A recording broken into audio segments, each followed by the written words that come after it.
All right, guys, so I'm going to finish off with rapid reaction. A lot of topics, a little bit of time. Let's go, Drake. Let's roll, baby. The Orlando NBA bubble is truly beginning to take shape, with the Orlando Magic being the first team to take part in full practices.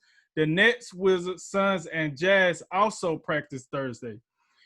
This is exciting news, right, Jay? Yes and no. Yes, because we're getting basketball back. No, because none of those teams will be there that long, including the Utah Jazz. First round exit. Holla at me. The NFL has banned jersey exchanges between players for the 2020 season. What do you think of that policy, Drink? So let me get this right. So these players could spend 2 to 3 hours trading blood, saliva, sweat, but the straw that breaks the camel back is if they swap jerseys at the end of the game. Give me a break. This is stupid. Just stupid. What are we talking about here? Hey, come on. Cut me. No, get the hell out of here. Cleveland's Indians outfielder Franmil Reyes has taken some heat this week after being spotted on social media at a 4th of July party without wearing a mask. Is this a big deal, little deal, or no deal, Jay? It's a little deal. I mean, at some point you got to be smarter than this. And the after party apologies, I mean, they just doesn't matter all that much. But again, I mean, I'm not going to criticize him so much because he's not the only one. He's just the one that got caught this time. The Brooklyn Nets have been busy recently with the signings of Jamal Crawford and Michael Beasley. Do these acquisitions have you taken the Nets more seriously? Hell no, absolutely not. Good try, Brooklyn. See you next year. 49ers running back Raheem Mostert has requested a trade after, quote, months of unproductive talks related to his contract, according to his agent, Brent Tesler. Your reactions? My reaction isn't even centered on Raheem Mostert. I guess it's just a weekly occurrence now where somebody new demands a trade. That's my take. I'm not even concerned about Raheem Mostert. On Thursday, top 100 player and a Florida commit, Tariq Sapp, dropped his top 5, which consisted of Alabama, Florida, Georgia Tech, Miami, and Ohio State. Drink, have you ever seen a committed football player drop a top 5? Nope. This is why I love college football. But this does raise a level of concern about his character and his commitment level and his maturity. Because if you commit to a team, why would you don't really make sense. So it kind of raised the eyebrow a little bit. Reigning National League MVP Cody Bellinger said the upcoming MLB season could be a once-in-a-lifetime thing. What do you make of that comment, Jay? I hope by once in a lifetime he means winning will occur at a World Series level.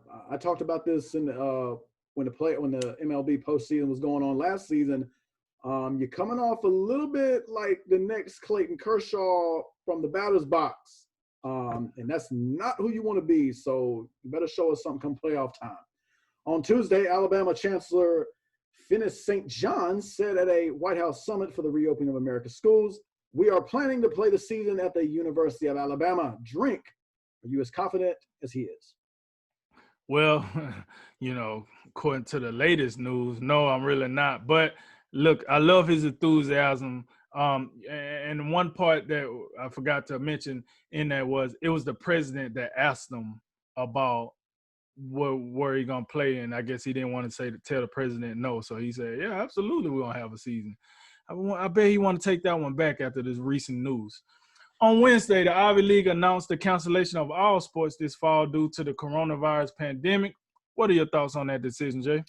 A couple things. Number one, I don't watch the Ivy League, so I don't care. But every athlete in the Ivy League should transfer right now, and they should not have to sit out a year of eligibility.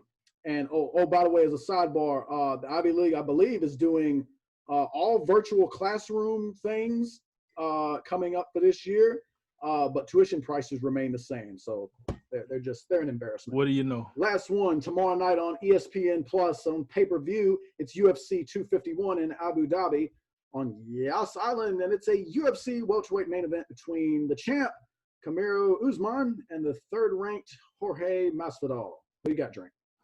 Hey, listen, this is a very, very interesting fight because Jorge Masvidal, he coming into this fight on 6-day notice. However, He's getting everything he's been asking for. He's been going at Dana White saying, I want to get paid more, I want to get paid more, this, that, and the third. Now he's getting it.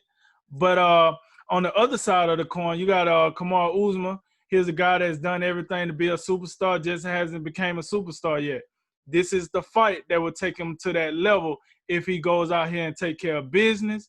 But with all that said, I'm going with Mazadov in this fight, even though he's fighting on a 6-day notice. Listen, he's been training. He knew he was going to fight at some point. He just didn't know who he was going to fight. And I think his pressuring style would be different. It will be a different type of fight that Usman that he's used to. So, but the one thing I can say about Usman is this. I give him this. If he gets the fight down to the ground, we're talking about a whole different ball game.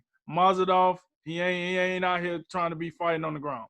But listen, he's gonna win it on the feet. So it's gonna be a good fight. But I'm taking Mazadov to be the next the new welterweight champion.